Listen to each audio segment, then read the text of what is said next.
र अब मुख्य कुरामा म आउन चाहन्छु।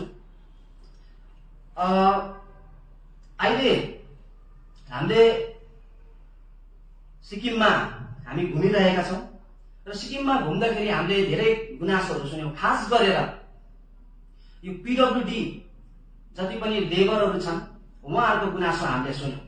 उहाँहरूको गुनासो के छ भन्दाखेरि जब एसडीएफ पार्टी सरकारमा थियो उहाँहरूको काम के हुन्छ भन्दाखेरि रोडमा काम गर्ने, रोडमा भएको त्यो एनिमलको पट्टीहरू सफा गर्ने, कोही बेला मान्छेकै पनि हुन्छ आछीहरू सफा गर्ने हैन। यो जुन चाहिँ 10 वटा नङ्ग्रा छ त्यसले नै टिपेर फाल्नु पर्ने हैन, त्यस्तो आछीहरू बटुल्नु पर्ने ताकि त्यो रोडमा चाहिँ सिक्किम सरकारको भिआइपीहरू राम्रोसँगले गुड्न सकोस्, ताकि त्यहाँनिर चाहिँ एउटा राम्रो खालको ब्युटिफिकेसन हुन सकोस् भनेर ती पीडब्ल्यूडी लेबरहरूले त्यसरी कामहरू गरिरहेका छन्। तर हामीलाई के गुनासो हाम्रो पक्षमा एसडीएफ पार्टीकोमा के गुनासो आएको छ भन्दाखेरि जब एसकेएम पार्टी 19 मा उहाँहरूले सत्ता सम्हाले त्यहाँदेखि उता हामीले सुनेका छौं त्यहाँनिर चाहिने बेल्चाको व्यवस्था, रम्बाको व्यवस्था, अब सामान्य भाषामा भन्नु हो भने ठेलुवा गाडी, तपाईको कुट्टेहरू हैन, झाडुहरू, रम्बाहरू, कोदालोहरू, काँटाहरू, यस्तो बुनियादी कुराहरू जुन चाहिँ त्यही रोड ब्युटिफिकेसनको लागि जहाँनिर मुख्यमन्त्रीको गाडी दौडिन्छ, जहाँ एमएलए को गाडी दौडिन्छ, जहाँ मन्त्रीको गाडी दौडिन्छ, जहाँनिर तपाईको चेयरम्यानको गाडी दौडिन्छ, जहाँ ठुल्ठुलो अफसरहरूको गाडी दौडिन्छ, त्यो रोड सफा गर्ने मान्छेहरूलाई चाहिँ त्यस्तो बुनियादी कुराहरू पनि उपलब्ध गराइएको छैन भन्ने हाम्रोमा गुनासो आएको छ। यहाँसम्म पनि भनेको छ कि पीडब्ल्यूडीमा काम गर्ने हाम्रो कर्मचारीहरूले कि ती सामानहरू जति पनि मैले अघि नाम दिए त्यो सामानहरू किन्न लागि त्यो पीडब्ल्यूडीमा काम गर्ने लेबरहरूले, जसलाई अब हाम्रो गाउँबस्तीको भाषामा भन्नु हो भने चाहिँ डिपाटेहरूले, ती डिपाटेहरूले पैसा चाहिँ आफ्नो स्यालेरीबाट कन्ट्रिब्युट गरेर चाहिँ त्यस्तो सामानहरू किनिरहेको छ भन्ने गुनासो आएको छ। हेर्नुहोस् त कति लाजमर्दो कुरा हो। त्यसर्थ एसडीएफ पार्टी डिमान्ड गर्दछ यो बुनियादी कुराहरू, यो बुनियादी यो औजारहरू सरकारले झट्टभन्दा झट्ट उपलब्ध गराइदिया जाओस् भनेर हामी माग गर्न चाहन्छौँ। र अर्को कुरा आएको छ कि उहाँहरूले अघि मैले भने 20,000 स्यालेरी दिन्छु भनेर उहाँहरूले भन्नुभएको थियो। शरमको कुरा हो। उहाँहरूले पीडब्ल्यूडीमा उहाँहरूको घोषणापत्र पनि तपाईँहरूले हेर्नु होला। घोषणापत्र त मैले जति त सायद कसैले पनि पढेको छैन होला, मुख्यमन्त्री महोदयले पनि पढ्नु भएको छैन होला एसकेएम पार्टीको 19 को। उहाँको घोषणापत्र हेर्नुभयो भने पीडब्ल्यूडीमा काम गर्ने लेबरहरू जो डिपाटेहरू छन्, डिपाटेहरूलाई रेगुलर गर्छु भनेर उहाँले भन्नुभएको छ। तर रेगुलरको त पर कुरा छोडिदिनुहोस्, अहिलेसम्म उहाँहरूले पाउनु पर्ने 15,000 स्यालेरी पनि पाएको छैन, कसै 9,000 मै झुन्डिरहेको छ। यो चाहिँ कस्तो खालके भन्दाखेरि भिरको टिन्डो उँधो न उँधो भएर बसिरहेको छ हाम्रो डिपाटे, हाम्रो श्रमिक जो पीडब्ल्यूडीमा गर्ने काम गर्ने हाम्रो लेबरहरू हुनुहुन्छ उहाँहरूको हालत त्यस्तो छ। र यहाँ हेर्नुहोस् अर्को गजबको कुरा त के छ भन्दाखेरि अब हेर्नुहोस् है, अब हामीलाई कम्प्लेन आएको छ, म यहाँनिर नाम नलिनु पर्यो, उहाँहरूको चाहिँ सबैलाई भनेको होइन, तर डिपार्टमा काम गर्ने लेबरहरू जो पीडब्ल्यूडी लेबरहरू छन् उहाँहरूलाई चाहिँ छुट्टीको दिन पनि हेर्नुहोस् है, छुट्टीको दिन पनि त्यहाँ उनीहरू मुन्सीले बैदारहरूले छुट्टीको दिन पनि उहाँकोमा गएर चाहिँ काम गरिदिनु पर्ने अरे। त्यसमा स्यालेरी पनि छ, उहाँको घरमा गएर चाहिँ उहाँको प्राइभेट काम गरिदिनु पर्ने। काम के गर्नुपर्ने? गोरु जोति दिनुपर्ने, घाँस काटिदिनु पर्ने, खनी दिनुपर्ने, यस्तो एक दुईवटा कम्प्लेन आएको छ। र हेर्नुहोस्, हामी भन्न चाहन्छौँ एसडीएफ पार्टी हामी लेबरको पक्षको पार्टी हो। यो जति पनि यस्तो खालके कामहरू गरिरहेको छ, आफ्नो गोजीबाट पैसा दिएको जस्तो गरेर चाहिँ लेबरहरूलाई उहाँहरूले ट्रिटमेन्ट गरिरहेको छ, दास जस्तो उहाँहरूले ट्रिटमेन्ट गरिरहेको छ। तपाईँहरूको नोकरी सबैलाई भनेको होइन, जो जसले यस्तो खालके काम गर्छ तपाईँहरूको नोकरी हामी खान्छौँ। तपाईँले लेबरहरूलाई कृपया गरेर आफ्नो दास, आफ्नो नोकर नसम्झिनु होला।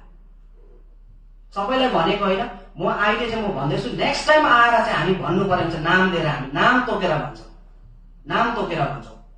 र अर्को कुरा छ, यो बडो गम्भीर कुरा छ। हेर्नुहोस्, मेरोमा एउटा चिठी छ, यो चाहिँ मुख्यमन्त्रीले पठाउनु भएको चिठी, मैले आरटीआई गरेको थिएँ। र यसमा चाहिँ के छ भन्दाखेरि मैले सोधेको थिएँ कि यो 31/5/2025 को दिन आएको चिठी हो। मैले सोधेको थिएँ यो चिठीमा कि त्यो डिपार्टेहरू जो पिडब्ल्युडी लेबरहरू छन् उहाँहरूले चाहिँ जो अल्मेनिक क्यालेन्डर जो सरकारी क्यालेन्डर छ त्यहाँनिर भएको छुट्टीहरू रातो भनौँ न रातो रातो रातो मसीले लेखेको त्यो डेटहरू छ त्यसमा चाहिँ छुट्टी पाउँछ कि पाउँदैन भनेर मैले सोधेको थिएँ। सँगसँगैमा सेकेन्ड सटरडे र फोर्थ स्याटरडे पनि छुट्टी पाउँछ कि पाउँदैन भनेर मैले सोधेको थिएँ। यहाँ मुख्यमन्त्रीकोबाट चिठी आएको छ पाउँछ भनेर उहाँले दिनुभएको छ, पाउँछ भनेर भनेको छ। जति पनि सरकारी छुट्टीहरू छ रातो दागले लेखेको क्यालेन्डरमा त्यो सबै छुट्टी पाउँछ।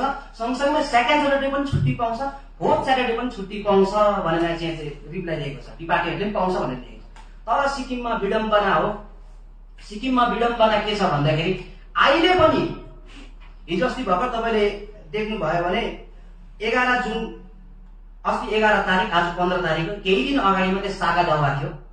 त्यो सागा दौवा एउटा सरकारी जुन महिनाको सरकारी छुट्टी हो। अन्त त्यो सागा दौवाको छुट्टी डिपार्टीहरूले पाएन, पिडब्ल्युडीमा काम गर्ने वर्करहरूले पाएन र सिक्किमभरि नै यस्तो छ। तर लेबरहरू बोल्नु सक्दैन। मैले भने नि दास जस्तो बनाएर चाहिँ यहाँ चेप्टाएर राखेको छ, बोल्नु सक्दैन, हामीलाई कम्प्लेन आउँछ। र अब हेर्नुहोस् अब यो 28 तारिक अब यो आउने 28 तारिक तपाईँको फोर्थ स्याटरडे पर्छ, त्यो पनि छुट्टी पाउँदैन उहाँहरूले। तर मुख्यमन्त्रीले दिनुभएको चिठीमा चाहिँ पाउँछ भनेको छ। र एसडिएफ पार्टी माग गर्दछ यो मुख्यमन्त्रीले दिनुभएको चिठी लेबर डिपार्टमेन्टको हाम्रो भीमहाङ साथ हुनुहुन्छ माननीय मन्त्री, उहाँको पनि ध्यान आकर्षण गर्दै र सम्बन्धित विभागको लेबर डिपार्टमेन्टको पिडब्ल्युडी डिपार्टमेन्टको यहाँहरूको सम्बन्धित विभागको ठुला हाम्रो औदामा बस्नु हुनेको पनि ध्यान आकर्षण गर्न चाहन्छु। कृपया गरी तपाईहरूले उहाँहरूलाई यसरी नसताउनु होला, उहाँहरूलाई पनि छुट्टी दिनु होला। उहाँहरूको गुनासो के छ भन्नुहोस् त, उहाँहरूले छुट्टी पाउने भनेको सन्डे मात्रै हो। अहिले सन्डे मात्रै पाइरहेको छ। उहाँहरूको पहिलाको जस्तो छैन डिपार्टीहरूको। पहिला के थियो भन्दाखेरि स्यालेरी थाप्नु पर्यो भने हातमा दिन्थ्यो क्यास नगद, तर अहिले त हातमा आउँदैन, अहिले त ब्याङ्क एकाउन्टमा जान्छ सेन्ट्रल ब्याङ्कहरूतिर होइन। तर उहाँहरूको बिचोक चाहिँ के छ भन्दाखेरि उहाँहरूले छुट्टी पाउनुहुन्छ सन्डे, न सेकेन्ड सटरडे पाए, न तपाईँको फोर्थ स्याटरडे पाए, न अन्य सरकारी छुट्टी पाए। त्यो हुँदाखेरि चाहिँ उहाँहरूले पैसा झिक्नु पनि उहाँहरूलाई स्यालेरी जो आफ्नो पसिना बगाएर पाएको स्यालेरी पनि उहाँहरूलाई झिक्नु हम्मे परिरहेछ। सन्डे गयो ब्याङ्कमा ब्याङ्क बन्द, अरू बेला जाउँ हजिरा काटिदिने डर, त्यसरी कति जग्गा काटेको पनि रहेछ, र यसमा हामी एसडिएफ पार्टी भन्न चाहन्छ कि उहाँहरूलाई पनि यो उहाँहरूको अधिकारको कुरा हो। उहाँहरूलाई पनि सरकारले झट्टभन्दा झट्ट यो सबै कुराको व्यवस्था गरिदिया जाओस्। हामी हेर्नुहोस्, हामी आज मैले भनेका छौँ, आज हामीले यहाँनिर भनेका छौँ र आउँदो 28 तारिक हामी सिक्किम भ्रमण गर्छौँ।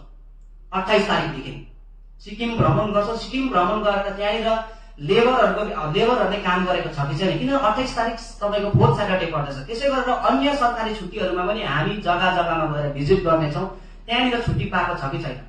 पाएको छैन भने कस्तो प्रकारले के गर्नुपर्ने हुन्छ हामी काम गर्छौँ, हामी फेरि काम गर्छौँ। अब पत्रकार साथीहरू यहाँलाई लाग्न सक्छ कि अरे रोड भन्ने कुरा त एउटा लाइफ लाइन हो, यहाँ त तपाईँको गाडी कुदी बस्नुपर्छ, अब बर्खाको सिजन आयो भन्ने छ होइन, बर्खाको सिजन रोड मेन्टेनेन्स गर्नुपर्छ, कहाँ पाउँछ यिनीहरूले छुट्टी भन्ने लाग्न सक्छ नि। तर उहाँ ठिकै छ नि, उहाँहरूलाई त्यति बेला रोड सपोज ड्यामेज भइहाल्यो भने, ड्यामेज भइहालेर उहाँहरूलाई त्यसरी रोड खोल्न लागि बोलायो भने उहाँहरूलाई चाहिँ त्यति बेला चाहिँ उहाँहरूलाई सित्तैमा फोकटे काम लाउनु सरकारले नलगाओस् भन्ने हामी भन्न चाहन्छौँ। एसडिएफ पार्टी त्यसमा पनि माग गर्न चाहन्छ। यदि उहाँहरूलाई त्यस्तो अवस्थामा बोलायो भने उहाँहरूलाई ओभर टाइम पनि सरकारले व्यवस्था गरिदिया जाओस् भनेर एसडिएफ पार्टी माग गर्न चाहन्छ। र यति भन्दै हाम्रो जति पनि यो पिडब्ल्युडीमा काम गर्ने लेबर साथीहरू हुनुहुन्छ यहाँहरूलाई भन्न चाहन्छु, तपाईँहरू किञ्चित पनि नडराउनु होला, यो सबै गुनासो तपाईँहरूको गुनासो हो।